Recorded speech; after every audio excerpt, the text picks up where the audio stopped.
No need to go to St. Martin anymore. We have everything available right here in St. Kitts. And remember, we have only one store in St. Kitts, and we are located at Port Zante, opposite the food court. Smart Electronics, way to live a smart life. On your marks, get set, go! Black Friday starts now at Court. Shop now and take advantage of our 40% off in-store Black Friday bundle promotion. Buy any item in store and get up to 40% off the second item. Plus, save big on the best TV deal with brands like Samsung, TCL, LG, Sony at unbelievable prices. It's the season to begin your shopping early and save up to 40% off refrigerators, stoves, and lounge, bedroom, and dining room furniture. No cash, no problem. With Court Ready Finance, you pay $0 down, and your first payment isn't due until 2023. These deals are so good, they won't last. Shop now and don't delay. Offer good until November 5th. Conditions apply. What? Bringing value home. Always be sure you settle for more. Get up to 35% off Beacon's fully comprehensive vehicle insurance and still cover a whole lot more. Enjoy higher discounts and better coverage for any kind of vehicle, car, SUV or pickup with free loss of use, windscreen cover and special perils. To sign up, call Kane Agencies Limited at 869-465-3333 or log on to beacon.co.tt and settle for more today. The cable is coming to you. Oro, Green Tree, Middle Island, and surrounding areas. It's your turn. The cable is coming to you. We're bringing you more where it matters. On Saturday, November 12th, the cable's got the best broadband internet connection on island at the most affordable price. Sign up now and get a free internet upgrade for 3 full months. Plus, look out for the cable's magic moments this Christmas to enjoy tons of new benefits. Pay no deposit, no installation fee, no upfront costs whatsoever, and get connected with the cable the same day. Come join us at the More Where It Matters tent, where there'll be lots to win and experience. Saturday, November 12, 9 a.m. to 3 p.m. on the Green Tree Lawn, Oro. The cable, always giving you more where it matters. Water is life, life, life, life, life, life. Water is life, life, life, life, life. Do just one thing, just one thing. Every jack come, make sure you check for leaks around your house every day. Every jack come, when brushing your teeth, don't let the water run away. Come save the water, preserve the water right now. Every jack come, save the water whenever you take in your shower. Every jack come, make saving the water your business every hour. The water, the water, the water, the water right now. Up to me and you and you and you and you. The water right now. Do just one thing. A pleasant good morning to all our listeners in Radioland, those of you in tune to us via radio, YouTube and Facebook. Welcome to another edition of The Waterline. I am your host, Shireen Warner, and I'll be taking you through today's show. I intend to have a very general discussion with my guests who are here with me today. None of them are strangers to the show, but we haven't seen Miss Hanley's face in a while, so welcome back to the Waterline, Miss Hanley. Thank you. And of course we have who I would call a Waterline veteran, Mr. Williams, Mr. Cromwell Williams. And of course we know that Mr. Williams is the water manager engineer and Miss Hanley is the assistant engineer. And as I said before, we'll have a very general discussion in terms of water in St. Kitts. And I'll just go straight into it. And my first question is related to the Shadwell 2. I want you to speak to arsenic that was discovered in that the process of drilling that well. I think some 2 shows or so back, one of our callers was inquiring about the status of the arsenic. Is it something that we should be concerned about? Right. Okay, good morning again to listeners to the Waterline. It is always a pleasure and a privilege to be able to interact with the general public, our customers, who are every single individual on the island, because everyone uses water. Water, as we say, is life. So yes, Sharina, I recall, I was not on the program, but about 2 programs ago, the issue was raised by an individual regarding one of the wells that we would have drilled at Shadwell a couple of years ago. Now, it's important for me to let the public know that that well is not in operation, has never been put in operation. That is because whenever we drill a new well, we have to undertake testing of the water quality. There are certain elements that we test in the water, and they have to fall within certain guidelines. Whether you use the World Health Organization guidelines or you use the Environmental Protection Agency guidelines, but we tend to stick with the World Health Organization guidelines. So it was discovered that the level of arsenic in the water was above the recommended safe limit, and so we are in the process of addressing that. The contractor that drilled the well, they were brought back in, I think it was sometime last year, and they are going to try to block off the bottom portion of the well, because we were able to determine and isolate where exactly the arsenic is coming from. Arsenic is associated usually with the clay layer, and that is at the deepest level of the well, about 300 feet down in the ground. And so what they will try to do is to block off that portion of the well, so that the well would not be able to pull in the arsenic. So that process we will hope to be completed sometime next year, God's willing, and then after we have done the necessary tests, once it falls below the limits, then we would be able to put that well into production. If after we have done that approach the level still doesn't fall, then we can revert to the option of treating the water, just as you will filter water to take out other things. We can similarly have a treatment plant designed to filter out the arsenic, but we wanted to try the more natural option of just blocking it out. That we wouldn't have to be burdened with a treatment process, year round, because it would just naturally not be at a level that would be of concern. Okay, well, I think that the caller and others who share similar concern as it relates to arsenic, they would appreciate that it's not a dead-end situation. Mm-hmm. There's a way forward from there. I would just want to add to that, we have over about 26 or so production wells, and a reasonable question might be, well, have we tested all the other wells for arsenic?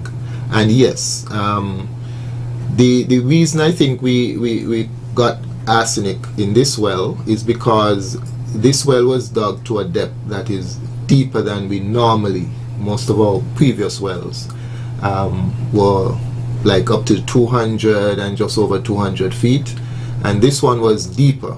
And so I think that because of that we hit that level, that layer of clay in which we had the higher level of arsenic. So we can assure the public that all of our wells are tested for arsenic and any other chemical that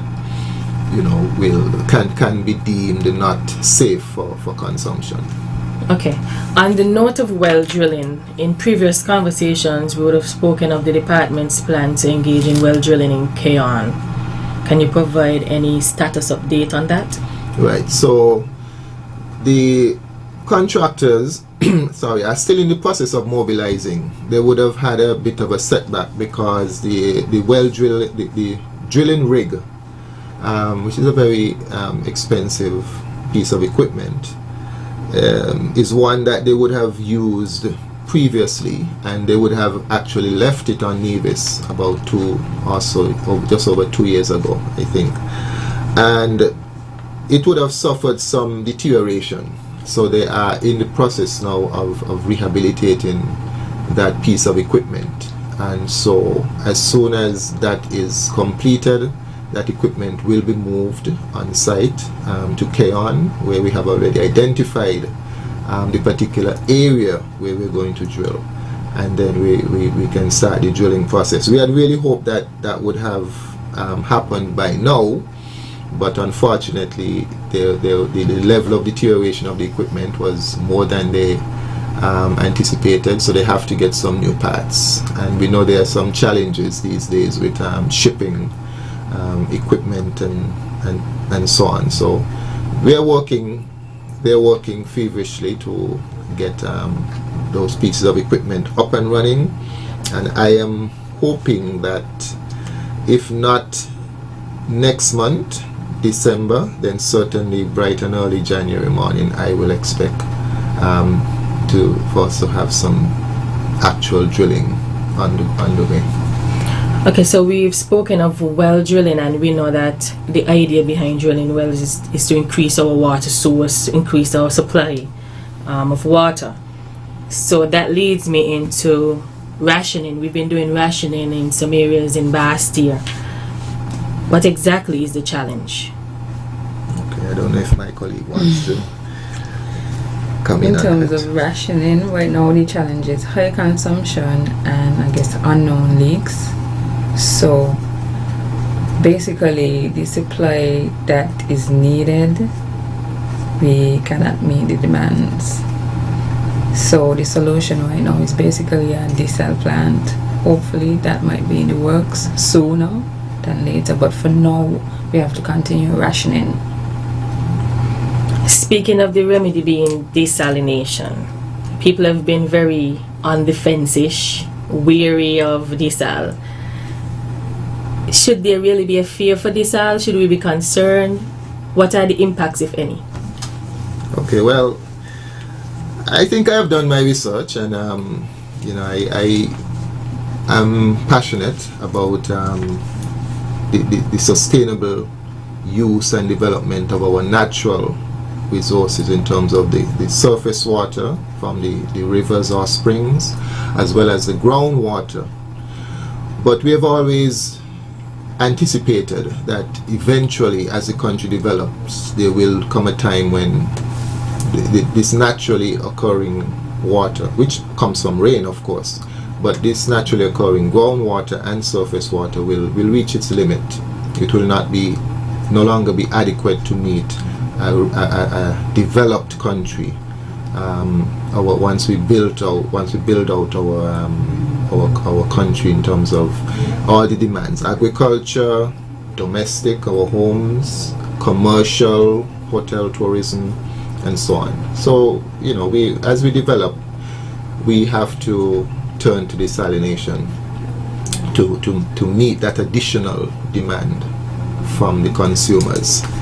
Desalination is nothing new. Matter of fact, if you go back about 2004, about almost 2 decades ago, we had to encourage the Marriott to install their own desalination plant, because even though when the hotel first opened and the golf course was redeveloped, we were supplying them, but then there were some Saturday mornings when persons in Frigate Bay will call and say, we have no water, and when we check, the golf course and the hotel would have drawn down all the water from our storage tanks. And so after some back and forth discussions, eventually we convinced the Marriott that it was prudent for them to install their own desalination plant, which they did.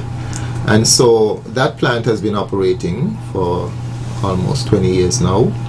There's no negative environmental impact. I went over there some time ago, a couple of years ago, and right where they're discharging the brine, which is that portion that is not converted to potable water, the the lake, and these lakes eventually empty into the sea. You have active fish life and so on right there in the lakes and so on. So the use of desalination is not a concern as such environmentally. Whether you discharge the brine in a lake or directly into the sea, or you can actually discharge it into beach wells which are drilled on the beach close to the seashore. The fact is that the water, the salt water, the brine dissipates in a fairly quick time, and so and I think any concern that persons might have of adverse impact, whether on reefs or on fish life and so on, those can be properly mitigated. Desalination plants of humongous sizes operate across the world, from the Middle East even to America, even in the Caribbean, Barbados, Trinidad, huge desalination plants. And to the best of my knowledge, these are operated without or with minimal negative impact on the environment. Okay, well, that is good to know. Mr. Williams and Miss Hanley, we're going to take a pause and we're going to check to see if we have any callers on the line. We don't seem to have any callers just yet, so we'll continue with our conversation. And Mr. Williams, you spoke to development. And in speaking of development, I couldn't help but think of the fact that oftentimes we've heard callers suggest to us, well, why aren't you guys insisting that people get cisterns? What is the department, when I say the department, the water department, that is, what is the water department's role in terms of enforcing or encouraging it to be enforced that persons should, going forward in terms of new developments, get a cistern? Okay, well, personally, I know some areas currently it's mandatory, but I don't think it should be enforced for everybody, but I think it should be strongly encouraged. Not necessarily a cistern, but water storage or getting a water tank. Is there a particular reason why you don't think it should be mandated? Because cisterns are quite expensive. I don't think if everybody would be able to, be able to sustain a cistern or afford a cistern. So I don't think it should be mandatory for everybody, but it should be encouraged. What are the alternate means for persons who can't afford a cistern? Water tanks, for sure. Okay. Now, you also mentioned, Miss Hanley, that leaks is one of the... We seem to have a call on the line, so we're going to pause on our conversation and get back to you on that, Miss Hanley. Caller, welcome to the water line. Pleasant good morning to all. Good morning. Good morning. Yes, Mr. Cromwell. Me and you is very good, eh? Maybe you don't remember me, but we work together. And I know you got a good understanding. But are we putting some... We're struggling to hear you, caller. Are we putting some fault? You hearing me? Yes. Are we putting a fault in Newton Ground again concerning the water dump in Newton Ground where ILF attended? They take out the pipes them. But what's happening now, the pipes from the main to send the water inside the dump itself. People locking it on. So you find water going into the dump and shit back out on the ground. So please, get somebody to fix back the dump in Newton Ground so we could store water in it. Because if you step there, people going to start to throw all kind of thing in the dump, because you take out the pipes them. So only one dump in progress. The biggest one, they take out the pipes them. I don't know how to clean or what. But up to now, nobody put it on over 2 years, 3 years now. So right now, people molested now, putting on the water reach up to the top and running back out. So that's wasting the water. So please get somebody to check it out for me. Thank you. That's my... Thank you, caller. Right. Okay, so the caller just spoke about water being wasted, etc. And that is exactly sort of where I was taking the conversation, because Ms. Hanley, you mentioned leaks as one of the major challenges that has led us to a point where we are at, where we have to be rationing. And oftentimes when there's a leak, you'd hear people say, well, call the water department to fix it. My question to you guys is it an obligation of the water department to repair every single leak?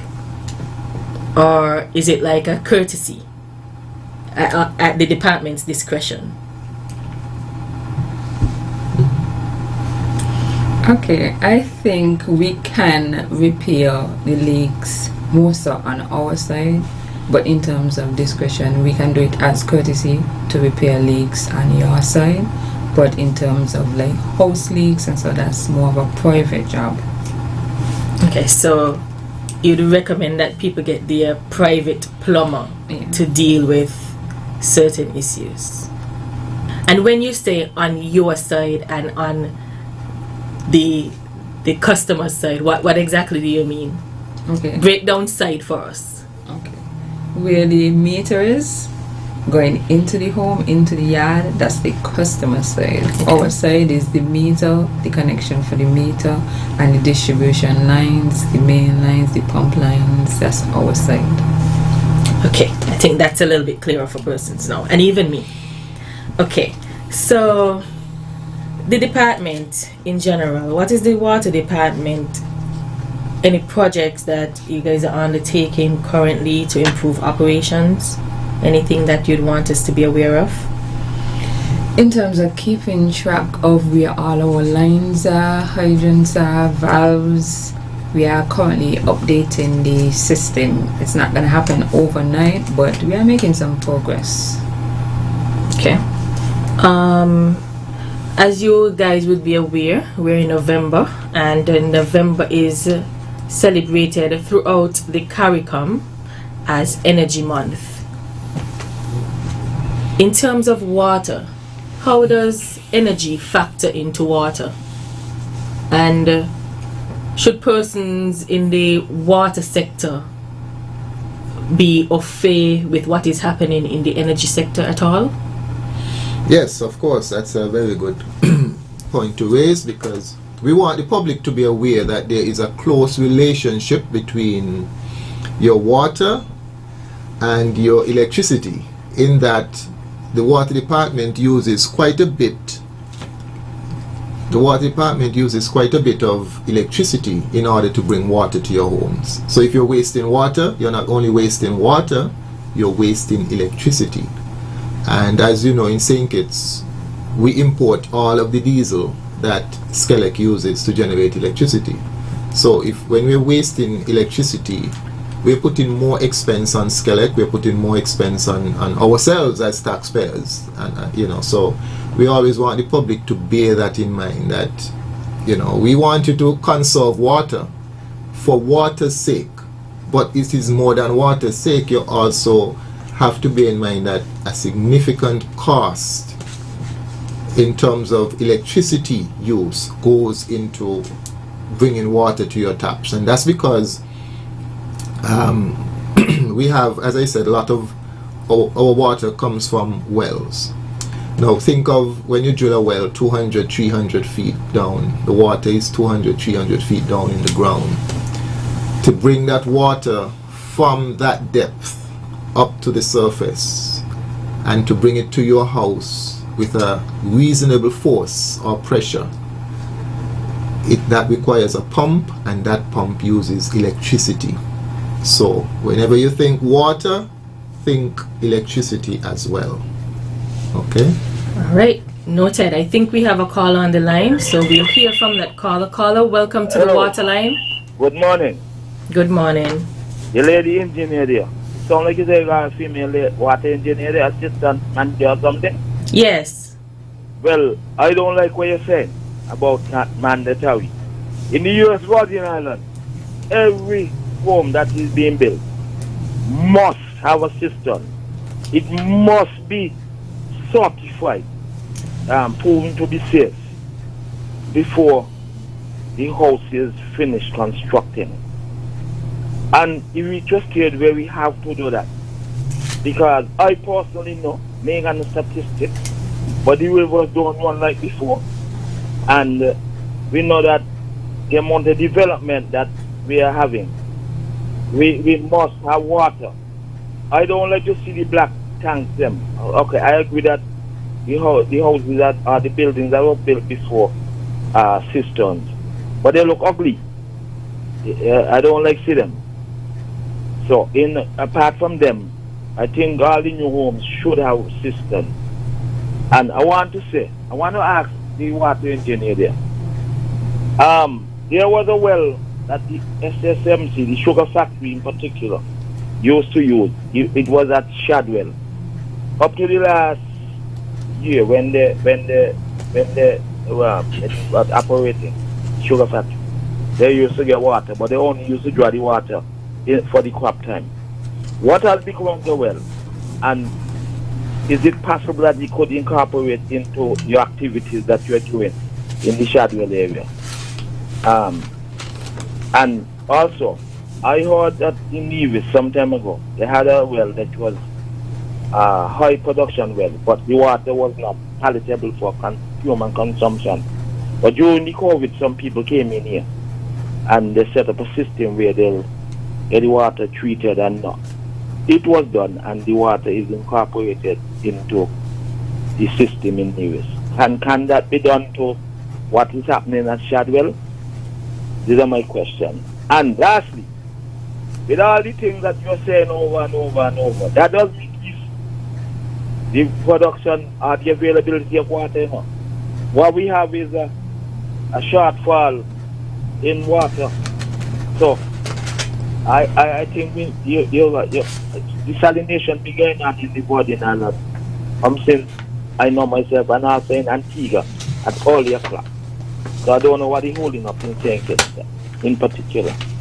So I'm waiting to hear your answer, especially Mr. Cromwell. Thank you, caller. Any comments? That caller, I want to thank him for his comments and questions. Very in-tuned caller. Someone who I can see considers staying abreast of water as important, and we want to have much more of our population take an interest in the whole water affair, because water is life. And there's this saying, you only miss the water when the well runs dry, and we don't want to wait until our wells are running dry for us to start taking water seriously. We have a new minister, and he has met with the department already, and he is definitely getting up to speed in terms of the issues that are facing us. And I'm pretty sure that very shortly we as a country will hear from him, and he will indicate what are the government's intention. I know that he has already indicated that water will be given highest priority. It will be placed on the front burner.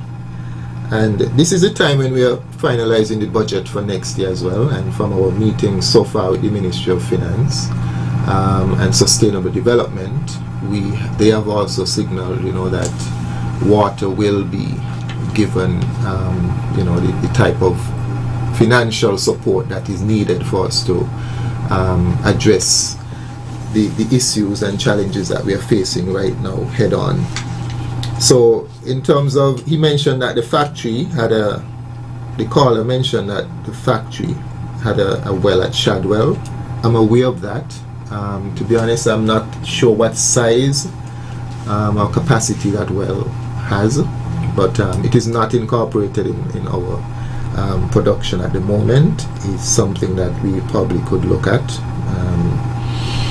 I don't think it's being used, of course, seeing that the factory is no longer operating, SSMC. With regards to the Nevis well, yes, they had a well over there which had, I think it was, I'm not sure which element, but they had one of the elements that was high above the recommended limit, and they did bring in the necessary treatment plant, and I visited that operation sometime last year when I was in Nevis, And as I said, it is something, yes, we can use at Shadwell too. As I said earlier, once and if the method that we are trying now is not does not provide the results, we are hoping it would, but if it does not provide the results that we are expected, then we have that as an option to bring a plant that will treat the water. And he has mentioned desalination. He says that in the Virgin Islands it's been used for quite a long time now. So as far as he's concerned, he doesn't see why there would be a need for any hesitation, so to speak, if I'm paraphrasing him correctly. I too would support that from a technical standpoint, desalination is something that is around for decades. The main holdback with desalination, or the main disadvantage with desalination, is the cost. And so in St. Kitts, where we are accustomed for water to be very affordable, very cheap, we now have to realize that as we go into desalination, the cost of production of water is going to change, because it uses a lot of electricity, even more than our pumps. At the moment, it uses a lot of electricity, and so that is something for us all to consider once we have to start using desalination to augment our supplies. How is that going to affect the cost of water?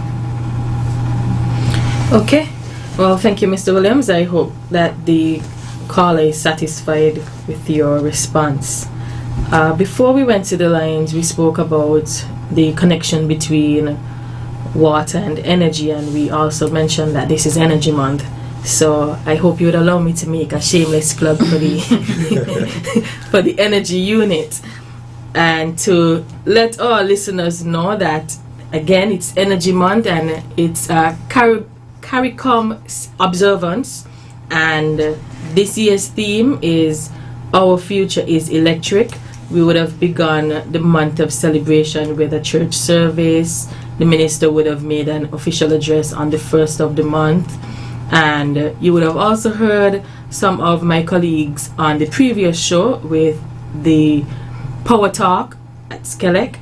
And we joined tourism on Saturday past for a beach cleanup. And yesterday, the unit also hosted a low carbon emissions workshop for stakeholders. And tomorrow, we will have the preliminary round for a primary school energy quiz. And this will take place in 3 different zones: the Bastia zone, the East zone, and the West zone. We have 1 school coming in from Nevis, so they're automatically entered into the finals. And then on the 12th, that Saturday the 12th, we join the Ministry of Tourism again for a fun day, an interministerial fun day. And on the 17th, we will host the primary school quiz final competition. And that would mean the zone winners from tomorrow's preliminary round will go up against each other. This will be aired via ZIZ on ZIZ TV and ZIZ social media platforms, and so you can tune in. And then on the 18th, Friday 18th, we would have our annual energy fair and bulb drive in the Independence Square, where you can come and see various vendors related to the energy sector who would be there doing, whether it is to sell items, places such as Courts, TDC Hosford, or doing demonstrations. You would have Saul and other persons like that. And then on the 19th, our team will join the Diabetes Association for what we call our Kilo Walk, and that takes place on the 19th at 5:30 a.m. and we begin from the War Memorial, and it's a very short walk. We walk to the ECCB, the Eastern Caribbean Central Bank. And then on Tuesday 22nd, we host a soca size at Skelec's parking lot begins at 4:30. It's nice and central right now in Bastille. Just put on your workout wear and join us. And then on Thursday 24th, we have a very fun event. It's called the Family Feud, and this will take place at the Aqua Lounge in Bird Rock, where various units of government and some private sector companies as well will come up against each other to determine who is the winner. And the questions, of course, are going to be based on energy.